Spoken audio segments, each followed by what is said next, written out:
Voilà, alors je vais vous montrer comment faire une délicieuse purée pour bébé. Alors, voici un exemple de purée qu'on pourrait faire, qu'on pourrait imaginer. Donc on va prendre une pomme de terre, des haricots verts. Donc là on peut prendre des haricots verts surgelés, il n'y a pas de problème, c'est aussi bon que des haricots verts frais. Et on va prendre du poisson. Donc là nous allons faire donc la purée pour un enfant d'une quinzaine de mois environ. Donc on va prendre 50 g de pommes de terre.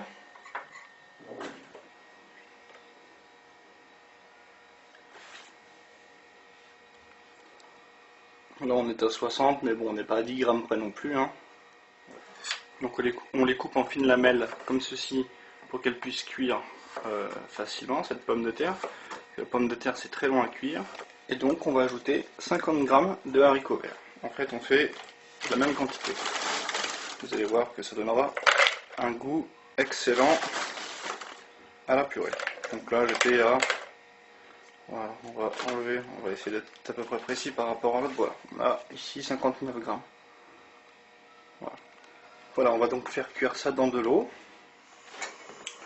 Donc on plonge nos pommes de terre dans l'eau, on va mettre l'eau directement froide en fait, et on va compter une demi-heure à partir de l'ébullition, à peine une demi-heure à partir de l'ébullition de l'eau. Et nos haricots verts. Voilà, comme c'est des surgelés, on va pouvoir les laisser cuire autant de temps. Maintenant on va donc ajouter du poisson.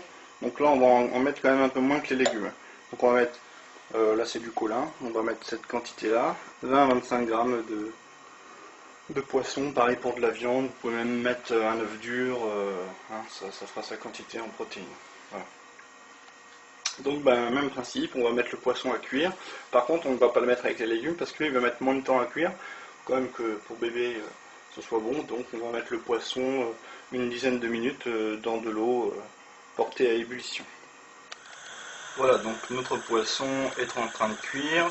Je précise que c'est du surgelé aussi, c'est pour ça que je dis qu'on le laisse une dizaine de minutes, le temps que ça décongèle, et puis après que la cuisson se fasse. Voilà. Voilà, donc nos légumes pour notre bébé sont cuits. Voilà, on a donc du petit poisson. Un petit poisson, cet équivalent-là pour un bébé de 15 mois, ça va, on peut en mettre un petit peu plus. Mais... Donc nous allons maintenant mettre nos légumes dans le mixeur. Alors pour cet âge-là, il n'est pas interdit de rajouter une petite pincée de sel. Alors vraiment une petite pincée. Hein. Voilà. Mais bon, les pommes de terre et les haricots verts, c'est assez fade, donc du coup, il faut quand même qu'ils prennent du plaisir à manger. Et on peut même commencer à lui incorporer un petit peu de poivre, mais vraiment un peu. Pour ajouter un peu de douceur à la purée, on peut mettre une petite cuillère à soupe, voilà, de lait. Voilà, et là, vous voyez, c'est du lait demi-écrémé classique. Hein. Donc, je n'ai pas prévu du lait pour bébé. Je rappelle que là, c'est pour un enfant d'à peu près 15 à 18 mois. On va pas mettre le poisson, on va juste le hacher avec une fourchette. Parce que quand il commence à avoir des dents, voilà, après, c'est pas non plus nécessaire de lui faire une vraie bouillie. Hein. Et on va mixer.